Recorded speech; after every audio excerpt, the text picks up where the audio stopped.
Dans l'actualité, début des États généraux de la justice en République démocratique du Congo, ce mercredi 6 novembre 2024 au centre financier de Kinshasa, dans la commune de Lagombe. Ces travaux lancés en présence du président de la République démocratique du Congo, Félix-Antoine Tshisekedi, de la chef du gouvernement ainsi que de plusieurs hôtes de la nation congolaise, visent durant 7 jours, soit du 6 au 13, à tabler sur le traitement à appliquer pour guérir la justice congolaise diagnostiquée de malade depuis peu. Les propriétaires de véhicules en panne, en mauvais état ou encore abandonnés étaient invités à retirer leurs engins dans les artères de la ville de Kinshasa depuis le 23 juillet dernier. Nos reporters étaient sur terrain ce mercredi 6 novembre dans les municipalités de Ngirigiri et Bandalungwa pour un constat quant à ces mesures qui ont été édictées par le commissariat provincial de la police. De nombreux dirigeants étrangers ainsi que le chef de l'OTAN ont félicité Donald Trump après qu'il ait revendiqué sa victoire à la présidentielle américaine ce mercredi 6 novembre. Parmi ses dirigeants, Félix Tshisekedi a aussi glissé ces mots.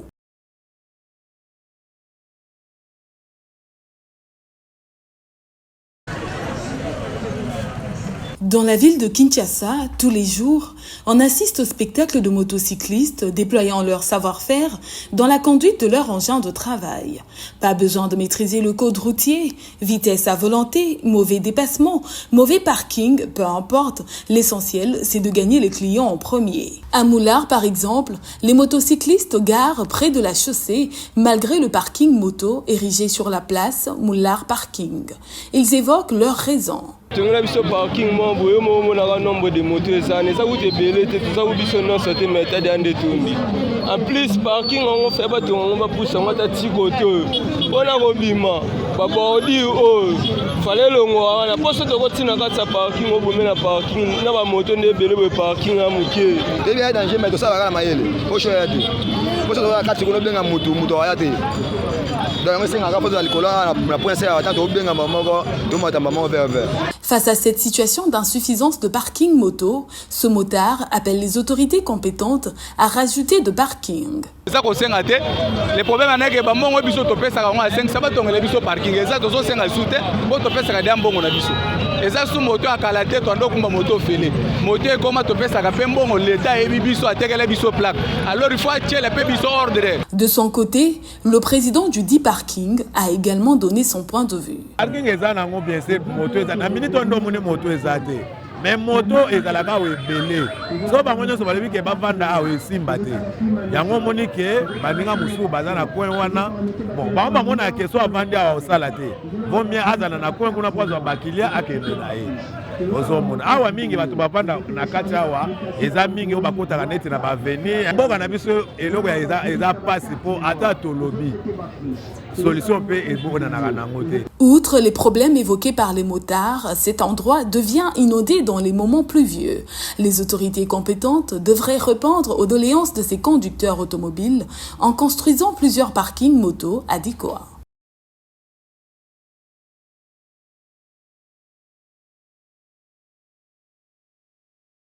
Les États généraux de la justice ont été lancés ce mercredi 6 novembre 2024 au centre financier de Kinshasa. Ces assises qui vont du 6 au 13 novembre visent à proposer une thérapie visant à guérir la justice congolaise qualifiée de malade. Ces travaux ont été lancés en présence du président de la République, Félix-Antoine Tshisekedi, de la chef du gouvernement et quelques de ses membres, du président du Sénat et de l'Assemblée nationale, de quelques députés nationaux et sénateurs, du bâtonnier national du président de la Cour constitutionnelle, de quelques magistrats ainsi que quelques invités venus à cette cérémonie d'ouverture. Dans son intervention, le ministre d'État, ministre de la Justice et garde des Sceaux, Constant Mutamba, a énuméré quelques mots qui handicapent la justice de la RDC. Prenant la parole, le magistrat suprême, Félix Tshisekedi, a signifié le but de ces assises tout en indiquant que ce rassemblement serait différent de celui de 2015. Signalant que plus de 3500 invités venus de différentes couches sociales prennent part à ces travaux qui tablent sur les maux qui rongent la justice congolaise.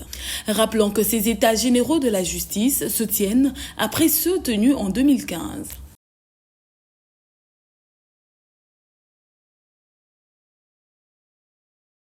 Prenant part aux assises du Conseil de droits de l'homme à Genève, le premier vice-président de l'Assemblée nationale, Jean-Claude Chilombai, a présenté les avancées significatives que la République démocratique du Congo a réalisées en matière de droits de l'homme et de protection de l'environnement. Lors de son intervention intervenue le mardi 5 novembre dans le cadre de la 47e session de l'examen périodique universel sur le droit de l'homme en RDC. Son intervention a porté sur 7 points essentiels, à savoir l'éducation et l'enseignement en général en RDC, la santé, la peine de mort, la protection de l'environnement et des espèces naturelles, le droit de l'homme, le discours de la haine et l'égalité des chances. S'agissant de la levée du moratoire sur la peine de mort, Jean-Claude Chilombai a rassuré la position de sa nation étant État abolitionniste. En ce qui concerne l'abolition de la peine de mort, on peut noter que la République démocratique du Congo est par essence un État abolitionniste.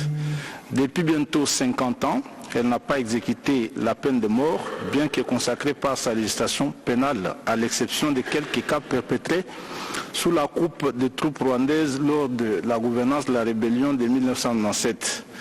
La levée du moratoire sur la peine de mort est une mesure administrative qui n'a pas changé cette vocation. Elle se justifie dans un contexte d'une criminalité imbriquée, plus précisément d'une impunité généralisée dans les zones de conflit, en particulier et des violences urbaines. Pour ce qui est de l'accès à l'enseignement et l'éducation de base, le premier vice-président de la Chambre basse du Parlement a présenté le prouesse réalisé sous la leadership du président de la République depuis son avènement au pouvoir. D'une situation de plus de 30 ans pendant laquelle le système éducationnel dans son ensemble a été laissé en errance, la République démocratique du Congo s'est dotée d'un cadre normatif assez audacieux dans le sens d'améliorer l'accès à l'éducation et d'améliorer la qualité de l'enseignement, entre autres les termes de l'article 43 de la Constitution qui rend l'enseignement de base gratuit et obligatoire, avec pour conséquence que 6 millions d'enfants, dont la moitié constituée de jeunes filles, retrouvent le chemin de l'école chaque année, réduisant ainsi les potentialités de la délinquance urbaine connue ces dernières années. Ces cadres a servi également à la RDC pour présenter son dévouement sur plusieurs points, notamment face à la protection de l'environnement et des espèces naturelles et de la lutte contre le changement climatique.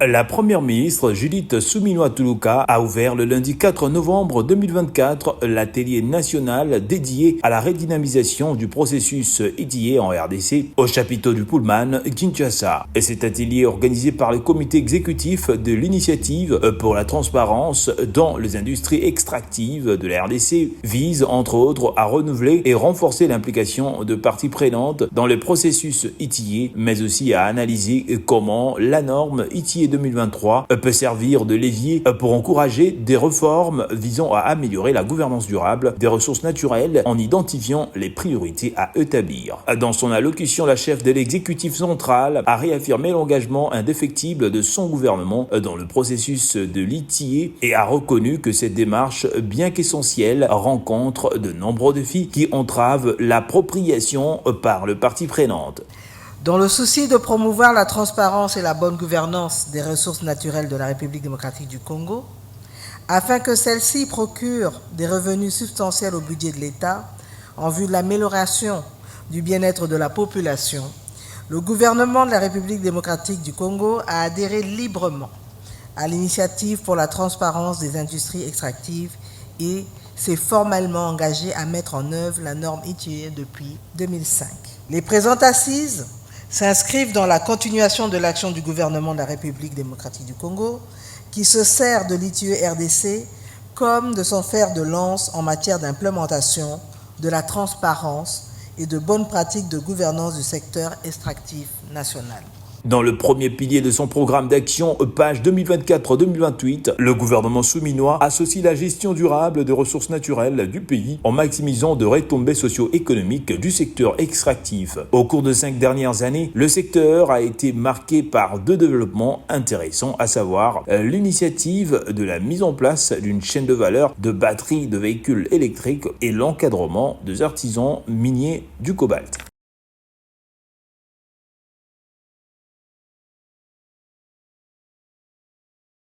Le VPM, ministre de l'Intérieur et Sécurité Jacques Chabani, échangeait avec l'ambassadrice britannique Alison King le mardi 5 novembre dans son cabinet de travail. Cette dernière était venue réitérer la volonté du Royaume-Uni pour accompagner la République démocratique du Congo sur le plan sécuritaire et humanitaire qui secoue l'est de la RDC avec plus de 7 millions de déplacés internes suite à la guerre d'agression par l'armée rwandaise dont est victime la population dans cette partie de la nation sous un silence total de la communauté internationale. Un entretien positif à la satisfaction de la diplomate britannique Alison King qui s'est exprimée en ces termes. Donc c'était la première réunion avec le VPM. C'était aussi une question de voir ses priorités. Comment est-ce que le Royaume-Uni peut accompagner la RDC, ce ministère, dans les responsabilités qui sont assez lourdes mais aussi essentielles pour l'avenir du pays. Je crois que nous avons plusieurs dossiers où on peut continuer à explorer les possibilités d'un accompagnement. Et aussi, comme j'ai mentionné, on a abordé des discussions concernant le respect et les avancées dans la protection des droits de l'homme, ou de la femme aussi, parce que voilà, nous sommes des femmes. Je crois que ça a été une rencontre assez cordiale et on continue notre dialogue et voir comment est-ce que nous, soit des deux membres permanents du Conseil de sécurité aux Nations Unies, soit dans des autres domaines, on peut avancer ensemble. En outre, elle a encouragé les efforts de l'autorité du territorial dans sa politique de la gestion de conflits communautaires et interethniques pour garantir la cohésion de communautés de la RDC. Ces premiers contacts qui s'inscrivent également dans le cadre du suivi consulaire va privilégier la relation bilatérale croissante entre les deux pays en appuyant et soutenant les efforts de la décentralisation déjà entrepris dans un pays aussi vaste tel que la RDC.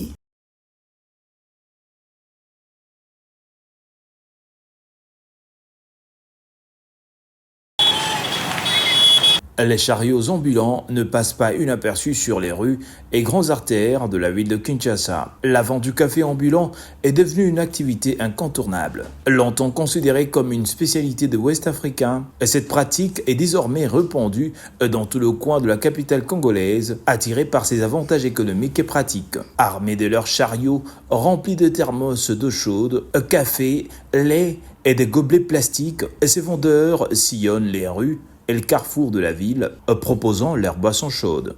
Dans ce business, Jonas Ibanda est employé par des particuliers qui lui fournissent le matériel nécessaire. Par jour, on a 30 000. Si 30 000, 15 000, on a somme à biloko, 15 000, il y a un taux à bout. D'autres ont énuméré les difficultés qu'ils rencontrent et les déroulements de leur quotidien.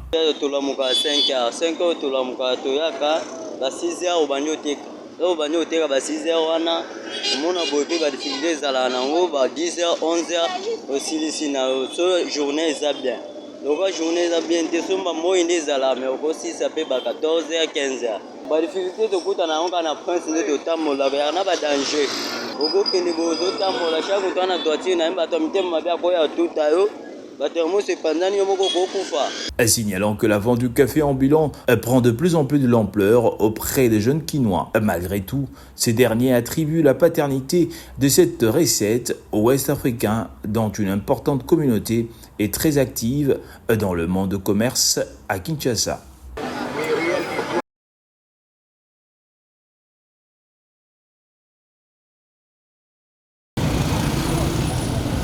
Depuis juillet de l'année en cours, le commissariat provincial de la police avait lancé un moratoire concernant les garages pirates. Les propriétaires des véhicules en panne ou en très mauvais état, ainsi que des épaves abandonnées sur différentes artères de la ville de Kinshasa, devaient retirer leurs biens de la place publique depuis le 30 juillet. La date de l'expiration du délai accordé avant de passer à la casse de ces engins qui salissent la beauté de la ville, selon le commissariat provincial ville de Kinshasa. Le moratoire a-t-il été respecté? Les véhicules qui traînent encore dans certains coins de la ville passent-ils réellement à la casse? Nos reporters sont descendus sur place pour un constat dans les communes de Ngiringiri et Bandalungwa. Dégager, oui et non.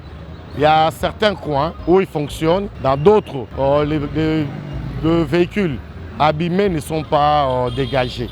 C'est ça la plus grande difficulté. C'est que je parle de l'applicabilité de la loi. Lorsqu'il y a un circulaire qui pousse à ce qu'on puisse dégager le véhicule, qu'il puisse du moins bien l'appliquer.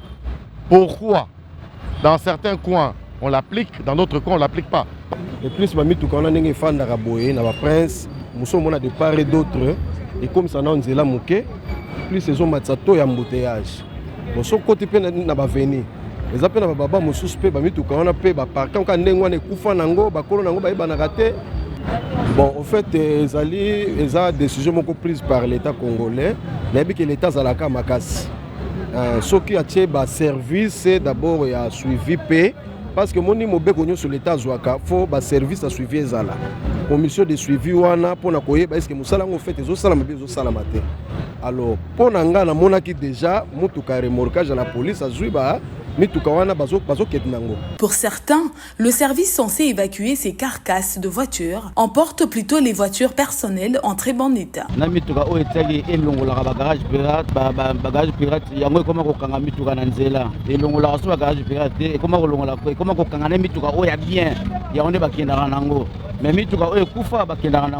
Trois mois après, le commissariat provincial de la ville de Kinshasa devrait accélérer son processus d'évacuation des véhicules abandonnés car à certains endroits, on trouve encore ces VHU.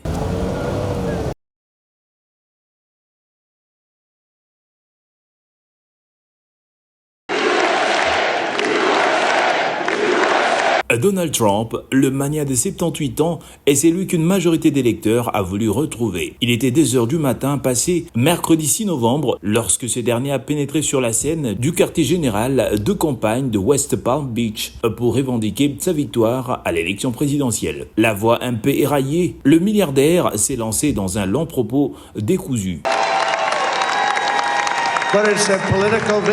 C'est une victoire politique que notre pays n'a jamais connue par le passé. Donc je remercie le peuple américain de m'avoir fait cet honneur extraordinaire d'être élu 47e président alors que j'étais déjà le 45e président des États-Unis. Et je me battrai pour chacun des citoyens, pour vos familles, pour votre avenir. Au quotidien, je me battrai pour vous avec la moindre des fibres de mon corps. Donald Trump a remercié les électeurs pour cet honneur extraordinaire et un mandat sans précédent et puissant permettant un nouvel âge d'or de l'Amérique. L'Amérique nous a confié un mandat sans précédent et impressionnant. Nous avons repris le contrôle du Sénat.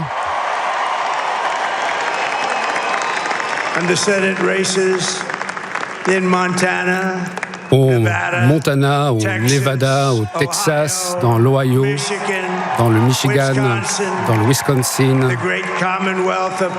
dans le Commonwealth de Pennsylvanie. Nous avons gagné ces courses pour le Sénat. C'est le mouvement MAGA qui nous a permis de remporter la partie. Alors même que sa victoire n'était pas encore confirmée, notamment par l'agence Associated Press, il annonçait déjà sa conquête, encore hypothétique, à ces stades de 315 grands électeurs, bien au-delà de la barre fatidique de 270. Après la défaite de Hillary Clinton face à Donald Trump en 2016, une forme de traumatisme accompagna longtemps le démocrate. La victoire de Joe Biden en 2020 leur fit croire que les dangers étaient écartés. Mardi, le souvenir de 2016 est venu percuter le camp démocrate. Donald Trump s'est trouvé mercredi matin à un cheveu de franchir le seuil de 270 grands électeurs et d'obtenir 4 ans après son départ de la Maison-Blanche un second mandat présidentiel.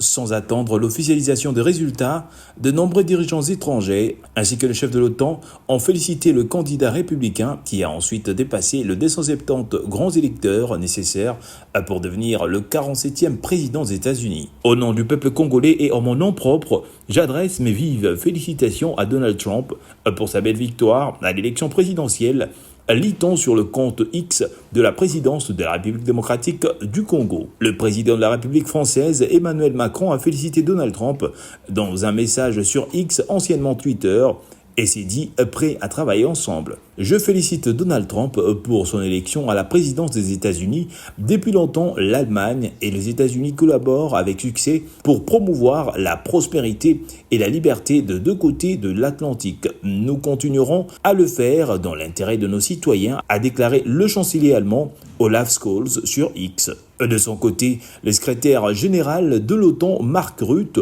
a promis de garder l'Alliance unie. Son leadership sera à nouveau un élément clé pour garder notre alliance forte. J'ai hâte de travailler avec lui à nouveau pour faire progresser la paix en renforçant l'OTAN, a-t-il souligné dans un communiqué. En Ukraine, le président Volodymyr Zelensky a félicité Donald Trump pour son impressionnante victoire et a dit espérer que ce dernier aidera l'Ukraine à obtenir une paix juste. Le premier ministre israélien Benjamin Netanyahou salue le plus grand retour de l'histoire. Cette victoire revendiquée par Trump marque, selon lui, un réengagement puissant dans la grande alliance avec Israël. Je sais que le président Trump et moi-même travaillons ensemble pour plus d'opportunités, de prospérité et de sécurité pour nos deux nations, a écrit Justin Trudeau dans une publication sur X, accompagnée d'une photo où il discute avec Donald Trump. La Chine a, elle, déclaré espérer une coexistence pacifique avec les États-Unis. Nous continuerons à aborder et à gérer les relations Chine-États-Unis sur la base de principes de respect mutuel, des coexistences pacifiques et de coopération mutuellement bénéfiques, a fait savoir le porte-parole du ministère chinois des Affaires étrangères, Mao Ning. Nous espérons que les relations entre la Turquie et les États-Unis se renforceront et que les crises et les guerres régionales et mondiales, en particulier la question palestinienne et la guerre entre la Russie et l'Ukraine, prendront fin, a pour sa part écrit le président turc Recep Tayyip Erdogan sur X.